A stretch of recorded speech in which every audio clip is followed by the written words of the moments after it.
Stop saying that Whoopi Goldberg getting yanked from The View right after she attacked me on The View is karma. There's no such thing as karma, sorry. Well, if he's right, then why didn't people vote for the former prosecutor who actually had policy plans to help the working class? Bill Maher has earned a reputation for being a fearless, outspoken critic of both political sides. Known for his no-holds-barred approach to comedy and commentary, he's taken on some of the most polarizing figures in media. But when it came to Whoopi Goldberg, Maher didn't just push back. He obliterated her arguments in a way that left viewers stunned. This wasn't just a clash of personalities. It was a battle between two ideological worlds, and Maher came out on top with his razor-sharp wit. But how did it go down? What exactly made this moment so unforgettable?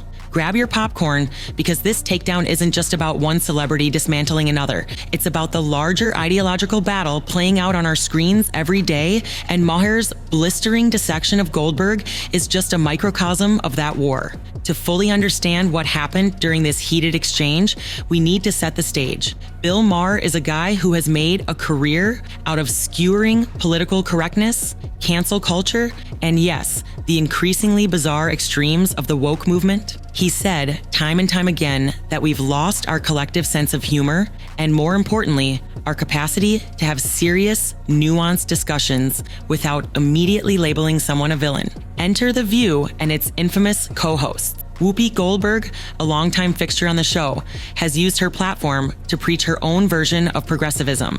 But it's not just progressive. It's a kind of ideological purity that dismisses any real critique, labeling those who don't agree as problematic or misinformed. It wasn't the first time Maher had clashed with the hosts of The View. He's butted heads with Joy Behar, Sunny Hostin, and others in the past.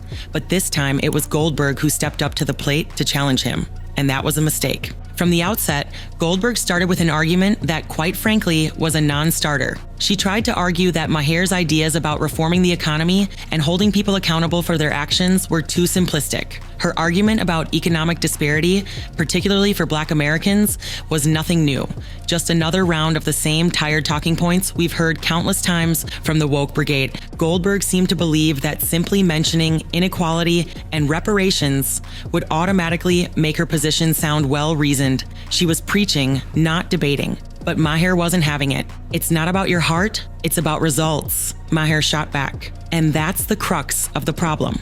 Goldberg's rhetoric sounded good in theory, but it lacked any real-world application or concrete solutions. She was checking off the boxes of what sounded progressive, but was sorely lacking any true understanding of the complexities of the issues she was attempting to address. Maher could smell the intellectual laziness from a mile away, and he was ready to call it out. His problem with the current left-wing narrative isn't that it's progressive. It's that it doesn't provide practical solutions. It just demands moral superiority without doing anything meaningful to improve the lives of those who need it most. And Black people can't afford to indulge rich white people's need to endlessly flagellate themselves. They just want prices to go down and good jobs and the police when you call them. At this point, Maher wasn't even interested in being polite. The gloves were off. He didn't hold back when he accused Goldberg of parroting tired, empty liberal ideas without ever questioning them. You're not offering solutions, Maher said.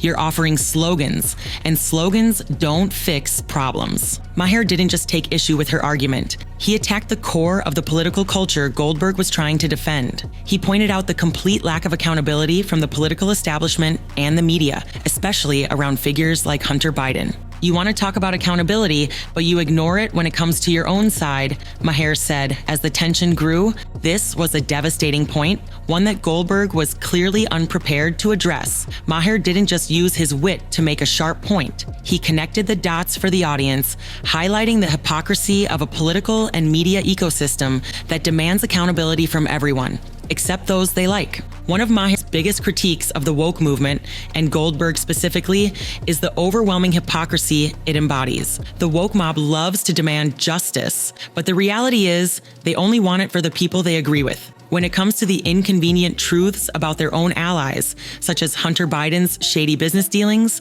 and the media's willingness to cover them up, suddenly those issues disappear. Maher didn't mince words in calling out this double standard. He pointed out that if someone on the right had been caught doing the same things as Hunter Biden, the media would have relentlessly pursued them, calling for investigations and impeachments. But when it's one of their own, they turn a blind eye, all in the name of unity. Goldberg, caught off guard, tried to deflect, but Maher was relentless. He zeroed in on the fact that the left doesn't hold its own accountable, and that's a major problem.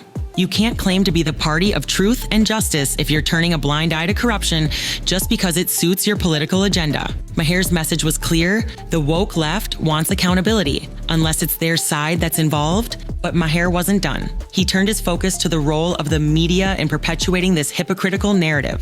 He tore apart the mainstream media's complicity in hiding important stories, especially when it came to the Hunter Biden scandal. By downplaying the severity of the situation, the media was complicit in protecting the powerful, just to ensure that their political preferences prevailed. He pointed out how major outlets like the New York Times and Washington Post were initially dismissive of the Hunter Biden story, calling it Russian disinformation, only to later backpedal when the story became undeniable. If it weren't for people like the New York Post and independent media, we might still be in the dark about what Hunter Biden was really up to, Maher said, driving home the point that the media had a vested interest in keeping this story buried because it didn't fit the narrative they wanted to push. Goldberg tried to defend the media's position, but it was a losing argument. Maher skillfully pointed out the glaring contradictions in Goldberg's defense. At every turn, she seemed more interested in shielding the powerful than in acknowledging the truth. It was clear she was more loyal to the system than to the integrity of journalism itself. Here's the ultimate irony that Maher nailed.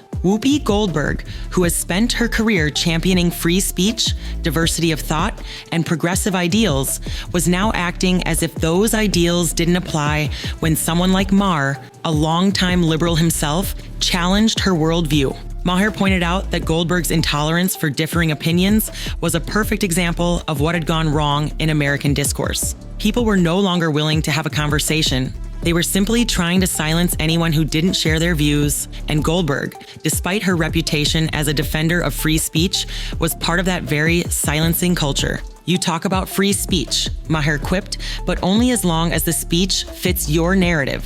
This was the punch that landed hardest. Goldberg's intellectual dishonesty was exposed for what it was. The left, at least the part that Goldberg represented, wasn't truly interested in debate. It was about shutting down anyone who didn't toe the line. Maher's closing argument was devastating in its simplicity. He pointed out that the woke agenda isn't about fixing real problems or making meaningful change. It's about controlling the narrative, pushing an agenda that favors the elites, and silencing those who dare to challenge it.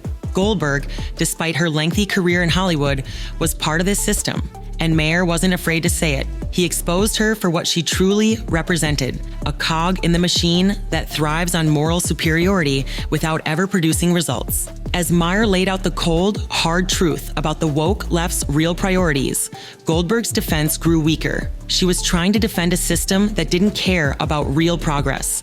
It cared about preserving power and silencing critics. In the end, Bill Maher's takedown of Whoopi Goldberg wasn't just a moment of TV drama, it was a masterclass in exposing the hypocrisy and intellectual dishonesty of the woke movement.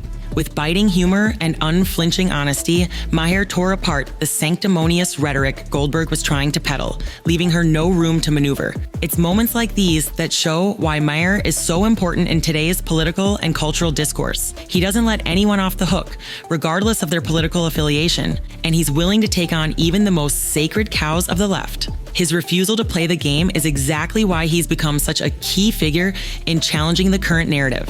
So as we wrap up, ask yourself, are we really interested in solving the issues we face? Or are we just playing a game where the winners are the ones who can shout the loudest and shut down their opponents? Maher's message is clear. We need real debate, not empty slogans, and we need a culture that's willing to listen, not just preach.